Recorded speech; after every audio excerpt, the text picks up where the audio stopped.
Okay. Okay. We're about to start our Alaskan trip. It's a long ways, and I just wanted to check in and let you know we're about to start.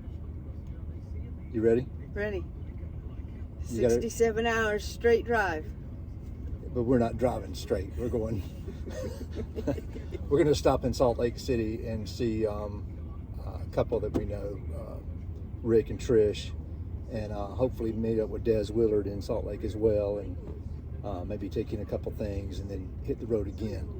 But ultimate destination is Prudhoe Bay, Alaska. So I got my rock from Key West, so I'll get that dropped off in Prudhoe Bay. We got stickers. If you see us on the way, we got stickers available, and we'd be glad to give them out. There's a lot of road signs there that people put stickers on, so we'll put some out. But if you see us and you want one, pull us over. And if you see us on the side of the road and we're not filming something, stop and help.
It's cold.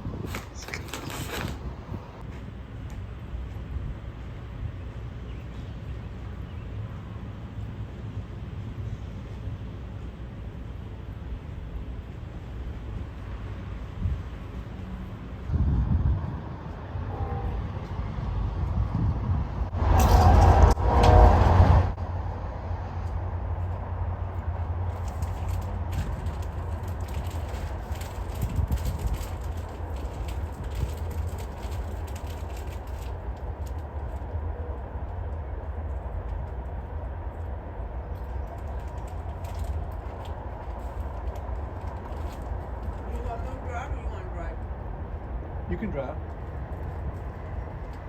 I'm just amazed at the fog.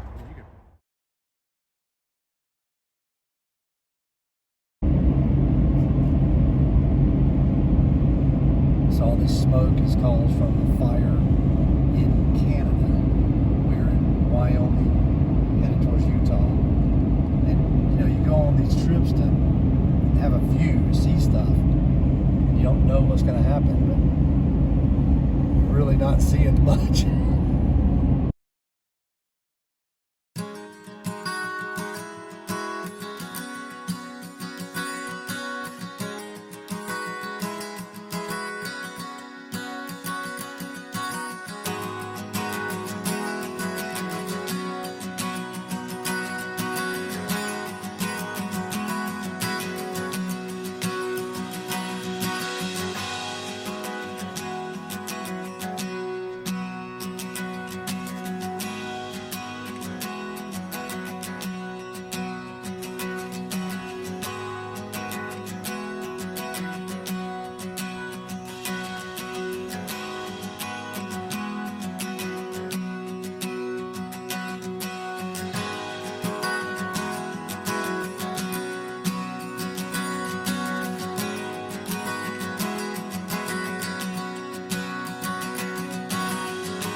Hey, baby. Hey, baby. I was just telling her we'll walk over here too. The Pony Express route was 1,800 miles, and the mail could be delivered in just 10 days from Joseph, Missouri to Sacramento, California. The riders got a fresh mount every 10 to 15 miles, and the riders were replaced every 75 to 100 miles.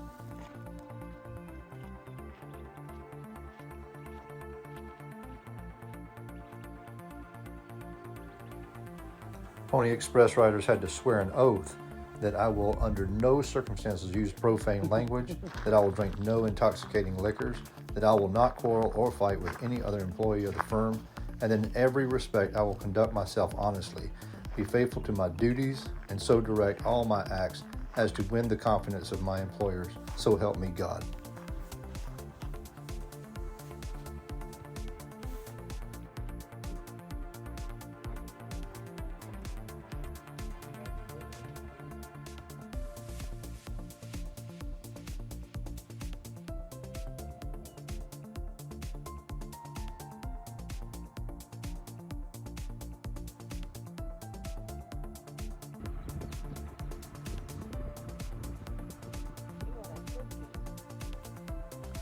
The Pony Express was only in operation for 18 months.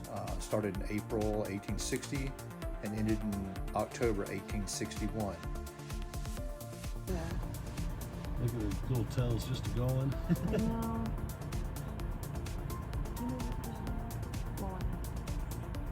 Oh, just a little bit so I can. Oh, right there.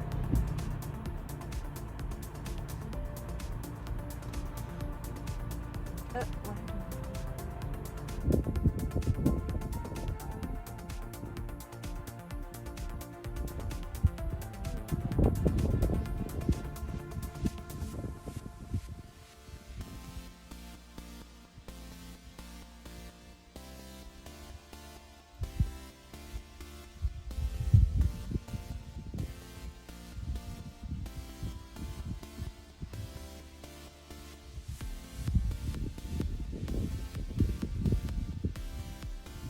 There was a station keeper at every other Pony Express stations, and the riders would come in and get off of a horse and get on a barely broke Mustang and ride off again. And when he dropped the horse back off, the station keeper would turn it loose and then have to grab it back at another point for another rider.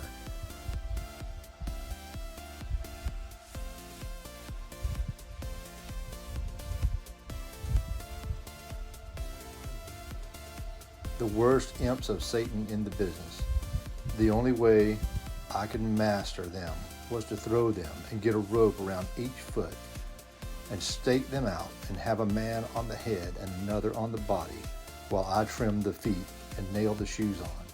It generally took half a day to shoe one of them.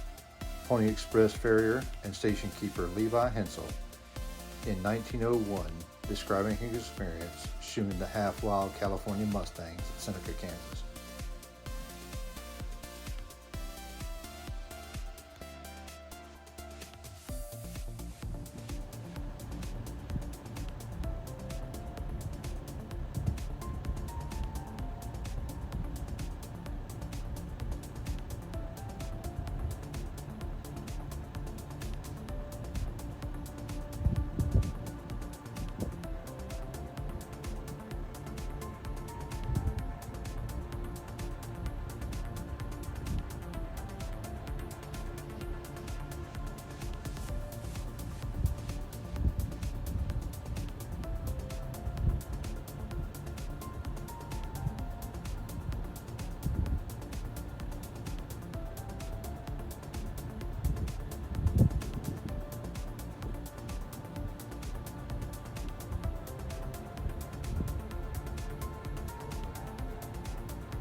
look like they're about to stand their ground.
Oh, all these are Expedition 7 vehicles.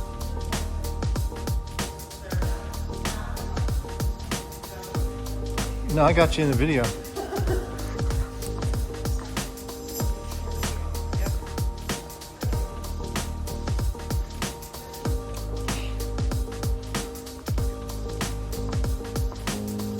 This is the highlights that went across Greenland and Antarctica.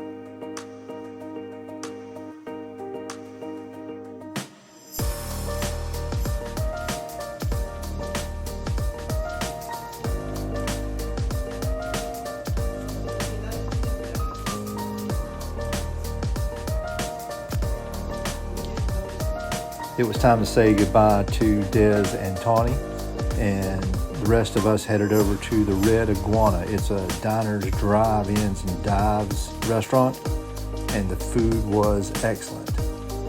After dinner, Rick and Trish and Lori and myself went to Salt Lake State Park and Marina and walked on the beach. The smoke from Canada was tremendous and completely obscured the mountains on the opposite side of the lake from our view.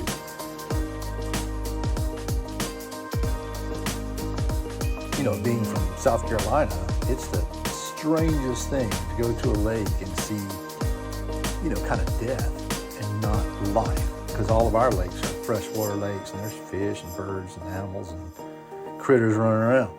But out there, there's nothing out there that's alive. There's probably some small things, but that's a dead place.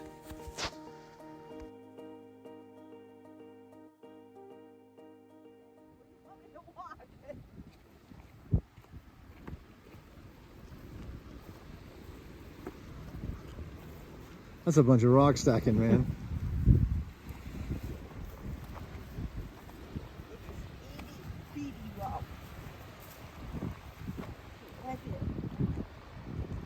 There you go.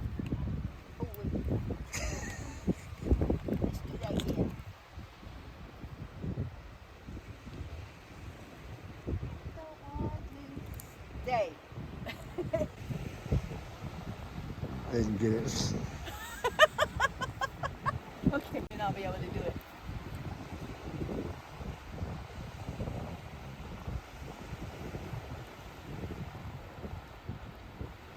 Golly. Now put that one on top.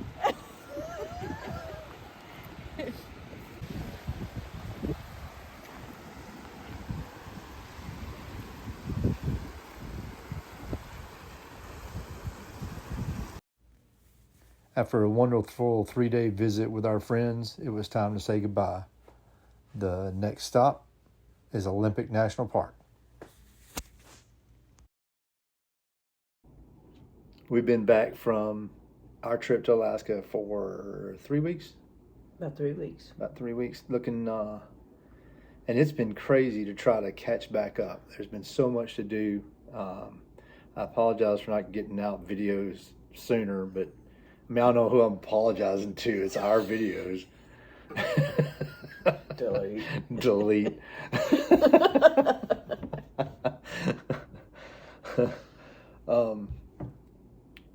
I found that going through the footage and making the video over the last couple of days has kind of grounded the first 3 days of our trip in my memory.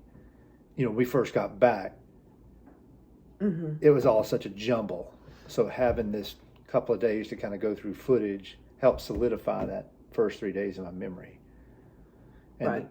the thing that I got is I'm so blessed to have good friends that I could stop with and spend time with. I think that's the takeaway for me from the first 3 days. You know, I enjoyed Salt Lake, and I enjoyed especially the postal side of it with the Pony Express. But I think, you know, having Rick and Trish and Des and her daughter Tawny, you know, as part of our lives is the blessing. Right. Those are friends that you don't get to see as often as you like. So when the opportunity does arise that you can visit for a while, it's very precious. It is.